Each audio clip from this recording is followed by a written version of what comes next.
Olá a todas e a todos. Meu nome é Rosana, sou doutora em Estudos Literários pela Universidade Estadual Paulista, campus de Araraquara, aqui no interior de São Paulo.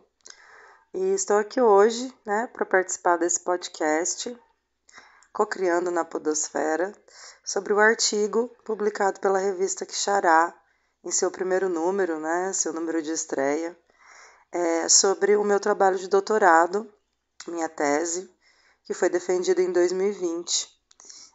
Este artigo ele é inspirado nas considerações finais da minha tese e versa sobre o romance A Casa dos Budas Ditosos, de João Ubaldo Ribeiro.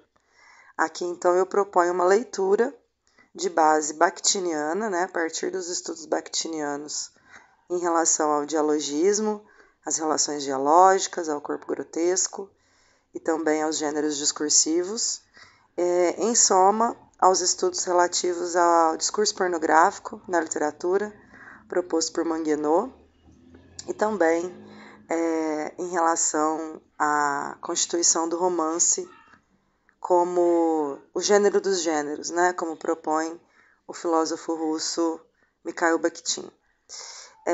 Sobre o livro, nós temos uma informação interessante. João Ubaldo era um escritor baiano, nascido em 1941 e falecido, infelizmente, em 2014, com uma obra muito profícua, foi um escritor muito produtivo, publicou bastante e ele recebe um convite inusitado para escrever sob encomenda para a coleção Plenos Pecados, da editora Objetiva, que foi lançada em 1999, com a finalidade de trabalhar com os pecados capitais.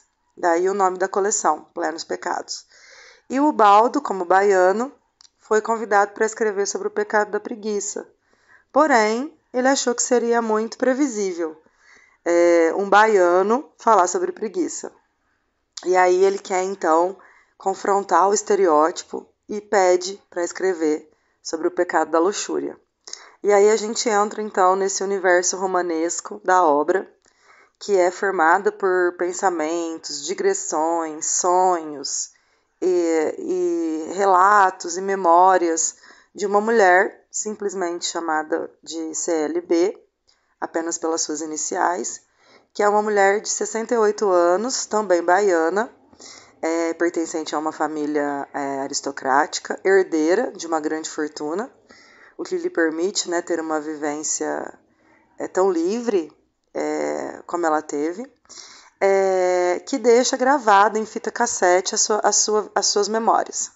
As suas memórias são deixadas como um legado para a posteridade, e isso a gente vê na dedicatória do romance, que é para as mulheres, no sentido de uma convocação. O romance é um ato convocatório para que as vivências femininas sejam vistas por outros ângulos. E aí essa mulher, então, endereça essa caixa com cartas, recortes de jornal e as fitas com as suas memórias gravadas ao João Ubaldo. E assim a gente entra já no universo romanesco de Ubaldo, a partir de uma fabulação. A gente tem aí uma estratégia discursiva muito interessante, que é ficcionalizar a ficção. E aí a dúvida que fica é: CLB existiu?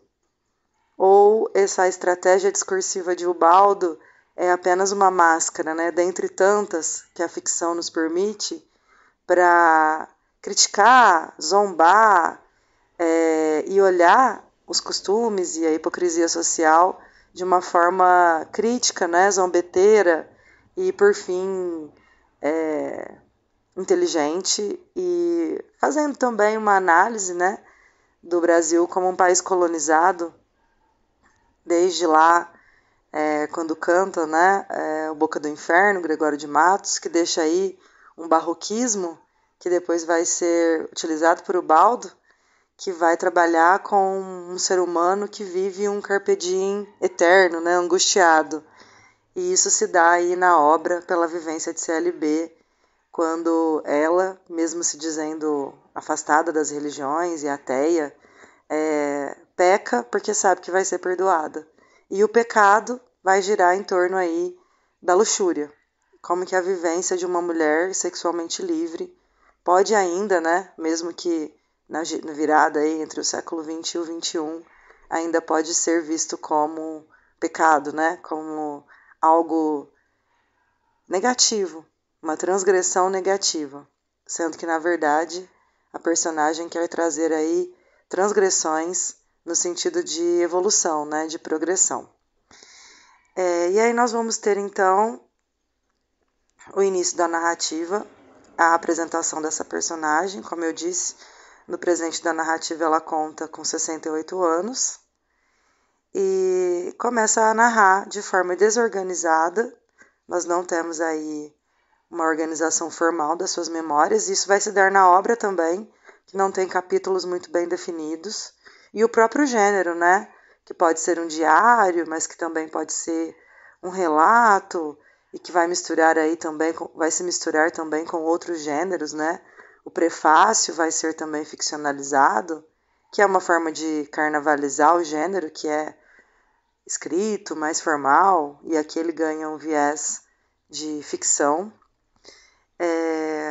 E tudo isso para a gente mergulhar nesse fio erótico que vai abraçar a obra do Ubaldo de uma forma bem panorâmica, né? Isso vai respingar em muitas de suas obras, como por exemplo o Diário do Farol, mas que vai atingir a sua culminância aqui na Casa dos Budas Ditosos.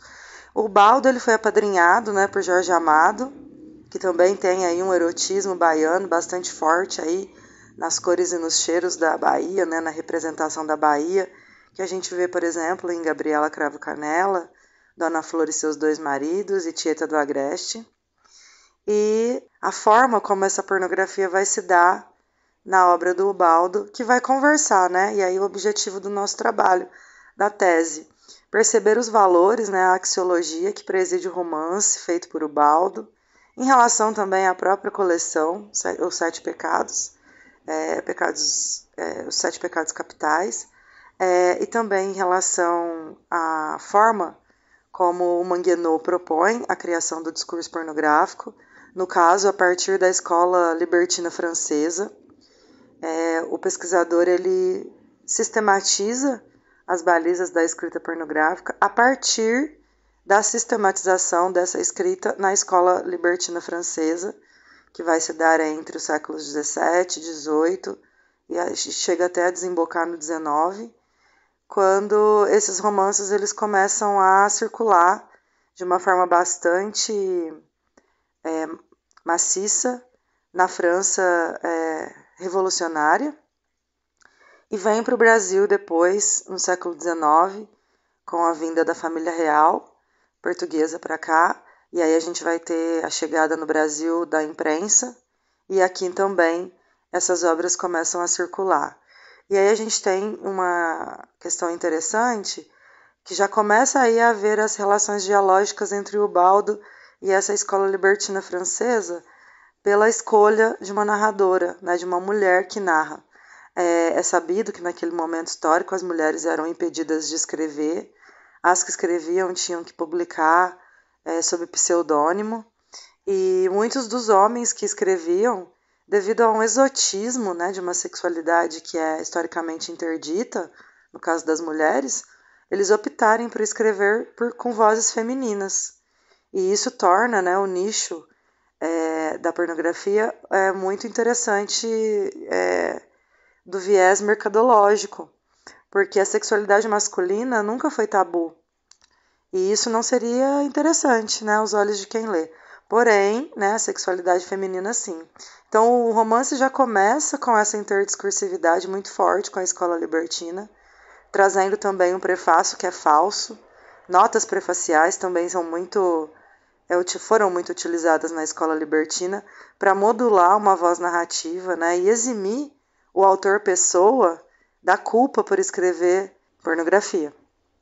E uma pornografia que beira, vamos falar aí na sequência sobre Marquês de Sade, que beira o crime. Então, relações incestuosas, estupros, violência física extrema, como a gente vê, por exemplo, no 120 Dias de Sodoma, e também na Filosofia da Alcova, ambos do Marquês de Sade, e também uma crítica bastante forte às hipocrisias sociais, especialmente em relação à corte e aos casamentos arranjados e às relações grupais que aconteciam nos bastidores, né, da aristocracia e da nobreza francesa, como a gente vai ver também como um aporte aqui para a nossa análise em Ligações Perigosas, né, de Laclos. Basicamente, o Baldo conversa com essas duas obras, porém, de uma forma mais panorâmica, ele dialoga também com todo o cânone da libertinagem e da pornografia ao criar essa obra, né, A Casa dos Budas Ditosos, com fabulações que já se iniciam nas produções que são extratextuais, né, como, por exemplo, a orelha do livro, a contracapa e o próprio prefácio, e como que isso vai se dar depois dentro da obra já em si, na constituição dessa personagem, né, da narradora, que é a CLB. E aí nós vamos ter, já falando dos conceitos bakhtinianos, a gente vai ter aí uma criação de uma narradora, né, ficcional, de um gênero não ficcional, que seria o diário, ou relato, relato autobiográfico. E, como eu disse, a carnavalização, além do próprio romance, que vai fabular aí um gênero que seria verídico, né, no caso o diário ou relato autobiográfico, mas também outros gêneros que permeiam a obra, por exemplo, a notícia, a carta, que são todos eles pertencentes à esfera do mundo empírico. Porém, aqui eles são cooptados pela estética ubaldiana e são relidos, né, são recriados, o que vai dar aí uma margem estética, artística muito ampla, né, para esse romance. E aí nós vamos passar então por alguns conceitos caros, né, aos estudos bakhtinianos. Além dos gêneros discursivos, trataremos também da carnavalização e da criação de um corpo grotesco, que o filósofo russo ele vai buscar também na escrita francesa do Renascimento. Ele vai trabalhar com os textos de François Rabelais, que vai trazer aí na sua obra O Gigante e toda a estética que vem do corpo grotesco, que é ver o corpo pelas suas fendas, pelas suas cavidades, de baixo para cima, e perceber como que o corpo, e aí a figura do gigante é muito profícua, um corpo que não cabe em si. Então, as margens de um texto, né, o que é possível se fazer dentro de um texto escrito, no caso romance, mas que pode extrapolar esse corpo, né, extrapolar essa materialidade discursiva que nós chamamos de romance. E a própria pornografia, que também vai se dar por essa via do extrapolar. Extrapolar as relações humanas que são informadas e enquadradas pela religião, pelo trabalho, pelas instituições, né, pela própria família, e dentro de tudo isso, fortemente, as questões sexistas, né, que moldam o que é um feminino ou o que é um masculino numa sociedade de base patriarcal. Então, toda a obra do Ubaldo, né, todo romance, vai ser calcado nessa ideia do extrapolar. E aí, então, nós vamos ter a paródia, a carnavalização, a própria utilização das figuras rabelesianas, né, por exemplo, as velhas grávidas, né, mulheres idosas que carregam a vida. Então, a vida que está no fim, por ser uma mulher idosa, mas ao mesmo tempo prenhe de vida. E isso conversa muito com a figura da protagonista, da CLB, que é uma mulher sexagenária, que está aguardando a morte, porque ela descobre, quando ela resolve escrever, narrar, né, a sua autobiografia, ela acaba de saber que ela está com um câncer terminal, um tumor na cabeça que é inoperável, e a partir daí, então, ela começa a narrar a sua vida com o objetivo de deixar para a posteridade. Então, nós temos aí uma mulher velha, né, idosa, prenhe de vida, não no sentido literal, obviamente, mas buscando aí essa metaforização da imagem que Rabelais cria, que também se dá numa outra imagem muito interessante, que são criancinhas agachadas sobre os caixões. E aí, dentro disso, nós vamos ter a inquirição, né, o questionamento de muitas imposições, de muitos imperativos sociais, e grande parte deles patriarcais, na figura da CLB, também na figura das mulheres de papel que foram reaproveitadas por Ubaldo, e aqui a interdiscursividade com a estética libertina fica muito forte, muito patente em relação à filosofia na alcova. Nós temos aí reaproveitamentos de diálogos mesmo, ditos pela protagonista da obra, que é uma mulher aristocrata, que oferece ali a sua alcova para as práticas licenciosas. São os mestres libertinos que vão trazer uma menina jovem, né, para a alcova e vão ensiná-la, né, às práticas licenciosas. E nós vamos ter também a ressignificação dessa estética, e aí a gente vai trabalhar com as relações dialógicas e a questão da atemporalidade, né, romances escritos no século XVIII, que ecoam, né, da sua alcova libertina até a casa ubaldiana, baiana, do século XX para o XXI, né, ecoando ainda no século XXI, por meio de Laclos, né, como eu disse, as ligações perigosas, que vão trazer aí uma base discursiva muito interessante de questionamento acerca dessas hipocrisias que as nossas relações sociais criam e que muitas vezes permeiam no sentido negativo, né, no sentido de frear as liberdades dos indivíduos, especialmente quando tratamos das mulheres. E aqui a gente vai ver mulheres que são muito livres, né, na alcova, em ambos os romances, porém que ainda têm empecilhos para conseguir realmente exercitar a sua liberdade. No caso, após a viuvez, mas ainda assim está muito restrito à alcova. E isso é extrapolado por Ubaldo. E aqui a gente vai perceber que não é apenas um pano de fundo, né?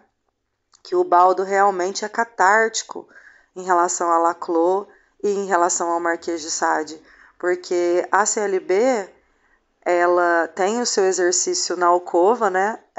No quarto, na intimidade da casa, as suas relações sexuais, mas isso não é pontual.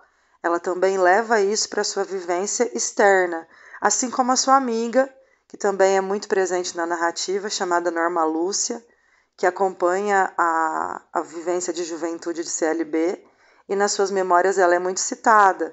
E aí, como exemplo, né, dessa carnavalização, dessa paródia, o nome, né, Norma Lúcia, que é aquela que lança a luz à Norma, que na verdade é transgressora. E nós temos também Luz de Lúcia, que também remete a Lúcifer, né? Então a Norma de Lúcifer, pensando na nossa sociedade muito católica, né?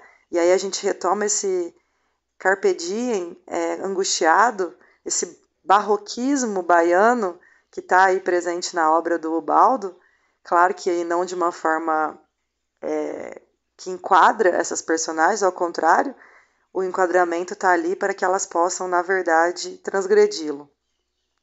E as múltiplas formas, e aí, voltando aí ao discurso religioso, as múltiplas formas de inquirição dessas questões, né? Por exemplo, sobre discutir aborto, dizer que se engravidar, a saída é fazer um aborto, discutir uma cirurgia que foi muito feita no Brasil e também foi tratado nas obras do Nelson Rodrigues, por exemplo, com a personagem da Engraçadinha, em que ela é levada pelo pai para fazer uma cirurgia de reconstituição de ímen, porque ela perde a virgindade antes do casamento. CLB também passa por isso. As questões de monogamia, as questões heteronormativas, a CLB ela é uma mulher extremamente livre, não é homossexual, nem bissexual, nem heterossexual, porque para ela essas questões são muito fluidas, e isso vindo de uma mulher que viveu a juventude entre os anos 50 e 60 do século XX, numa sociedade patriarcal, né, extremamente religiosa, realmente é muito importante no sentido de confrontar, né, esses imperativos. Claro, né, ela teve uma vivência muito livre, mas também muito privilegiada. Ela não é uma representante das mulheres da época, ela está numa posição de vanguarda, mas é um vanguardismo que lhe foi dado também pela sua segurança financeira, né? Com certeza, inúmeras mulheres da sua época, da sua geração, não tiveram essa mesma possibilidade. E aí, sobre isso, a gente vai trabalhar também com os estudos da Simone de Beauvoir sobre os enquadramentos de sexo em relação às mulheres idosas. A Simone, ela mesma idosa, na época em que escreve a obra A Velhice, e mesmo no Segundo Sexo, né, sua obra seminal, escrita em 49, ela já havia feito um capítulo sobre a mulher na velhice, e aí nós temos aqui um cotejamento, né, dessas características, o que é uma mulher idosa, o que é uma mulher inicialmente, do ponto de vista patriarcal, e aí a frase famosa, né, sua frase mais célebre, não se nasce mulher, torna-se, e como que isso vai respingar de uma forma ainda muito mais violenta na maturidade, né, na velhice. Uma mulher idosa que contrata michês, né, contrata garotos de programa, mulheres também, prostitutas, para ter aí a sua vivência erótica, que é totalmente desavergonhada, no momento da vida em que já se espera a morte, né? E aí nós vamos ver esse diálogo que é recorrente, né, dentro desse hibridismo baldiano de uma mulher que é culta, mas que escreve, né, que relata suas memórias numa linguagem muito marcada de palavrões, também de questionamentos de imperativos linguísticos. Infelizmente, a língua também é muito sexista, e num fio discursivo que não termina. E aí a gente vai ter um encontro também muito interessante, muito profícuo, com o que nos diz a estética da pornografia, que o gozo não acaba. O sexo é feito horas a fio, né, como se o corpo fosse uma máquina. E aqui nós temos também uma mulher, uma CLB, que narra o seu gozo infinitamente, uma verborragia imensa. E aí falando agora da materialidade do romance, nós temos parágrafos infinitos, capítulos que quase não têm parágrafos, para que ela pudesse reviver o seu gozo agora discursivamente. Então, o jorro fálico, ele se dá também num jorro discursivo, que conversa muito também com a estética barroca, né? Porque é um sofrimento sem fim, um sofrimento que não acaba. E aí nós confirmamos, né, no fim, já estou indo aqui para as minhas considerações finais, chegamos aí a esse encontro com a estética discursiva da pornografia, né, como eu disse, que foi trazida aí pelos estudos de Manguiano, a utilização de um sujeito, né, de uma mulher para fazer essa narração, de um gênero que é prosaico, cotidiano, que vai se dar aí por cartas, relatos, diários, que são muito legítimos na sua espontaneidade. A gente vai ter aí a brincadeira com as notas prefaciais, né, a fabulação dessa voz narrativa, que é ficcionalizada dentro de uma ficção. Então a gente tem uma máscara, uma dupla máscara aí, tomada por Ubaldo, que se protege pelo seu sexo, né, um homem que tem uma liberdade muito maior do que uma mulher e que cria essa mulher para ser livre também e trazer esse questionamento, né? Esse não, né? Tantos questionamentos. A gente vai ter aí uma verossimilhança discursiva muito grande que vai se dar por uma inflação desse eu, que é muito próximo daquilo que narra, né? O narrar se confunde com o quem narra, e aí a criação de uma linguagem que é pornográfica e que é lasciva e que vai dar status de própria coisa devido à proximidade. A gente vai ter também as misturas sexuais, né? A gente vai ter pansexualidade, bi, homo, sexo em duplas, em trios, em grupos. A gente vai ter até zoofilia, incesto, que são questões que envolvem o sexo e que são vistas na nossa sociedade como crime. E aí entram também as questões de Sade, né? O Marquês de Sade divide aí a sua pornografia também em o que é permitido, o que a sociedade aceita e o que é crime, quando a gente chega numa última esfera de sexualidade que vai desembocar no crime. E nós vamos ter também a criação de personagens mediante a sua funcionalidade erótica, é assim que elas são descritas. Elas não têm nome, elas não têm sobrenome, elas não têm características físicas muito marcadas, porém, elas têm a sua funcionalidade erótica na cena sexual muito marcada, porque é assim que elas existem, né? Todo mundo goza, é isso que vai dar função ao dispositivo pornográfico. Se isso não acontece, as personagens param e começam de novo. A gente vai ter também uma mistura de filosofia, né? A filosofia na alcova, muito conhecida pela voz do Marquês de Sade, que vai entrar nessa alcova licenciosa. Então, o sexo não é narrado apenas pelo sexo. Dentro das descrições e dentro do próprio dispositivo narrativo, a gente vai ter esse viés filosófico, né, do sexo, que é justamente por meio dele que a gente vai ter esses questionamentos que são tão caros à personagem CLB do Ubaldo. E a gente vai ter também a utilização do dispositivo obsceno, né, a obscenidade, que vai transformar o ser na própria coisa. A censura, o próprio Ubaldo foi censurado, isso também é típico do dispositivo e isso é interessante, né? Um dispositivo que se dá já esperando a censura. No caso do Ubaldo, ele recebeu o prêmio Camões, ele foi até Portugal para receber o prêmio, e ele descobriu lá que a sua obra, A Casa dos Budas de Tosa, havia sido censurada em algumas cadeias de supermercados e editoras que acharam o texto descarado demais, pornográfico demais para a realidade. E vale mencionar, né, que isso aconteceu na virada do século XX para o século XXI. E por fim, a gente tem aí a criação de um mundo de cabeça para baixo, que é típico da estética rabelaisiana.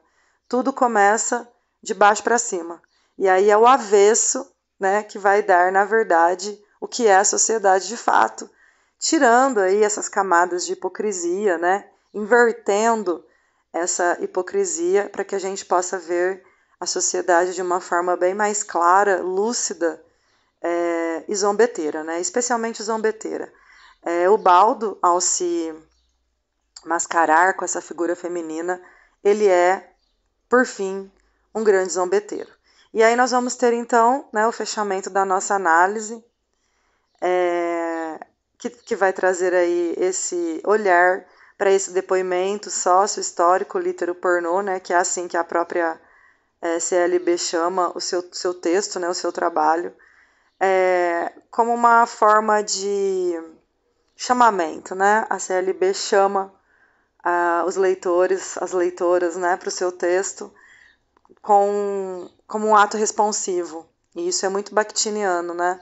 A obra literária ser responsiva em relação ao seu lugar social, né? E como que isso pode chacoalhar as balizas e fazer com que a gente possa evoluir, né? Como pessoas, como sociedade, de uma maneira progressista e questionadora. Fica aí o convite para a leitura do texto, né, do Ubaldo, o romance A Casa dos Budas Ditosos, e o entendimento da envergadura dessa obra, que apesar de curta e feita sob encomenda, que é algo que às vezes gera um pouco de preconceito, né, no campo da literatura, como que ela pode ser transgressora, inclusive nesse sentido. Muito obrigada, deixo aqui um grande beijo, um grande agradecimento pela oportunidade de participar desse podcast e o convite à leitura da obra do Ubaldo. Muito obrigada.